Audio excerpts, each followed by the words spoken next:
కానీ ఏమైతుంది ఇది ఇట్లా ఊతే ఏమైతుంది ఏమైతుంది పలిపోతుందా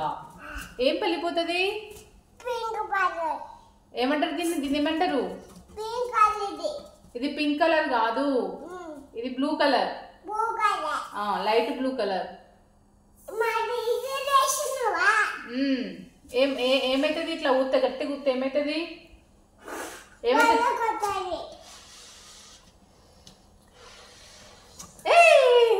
పదులుతుందా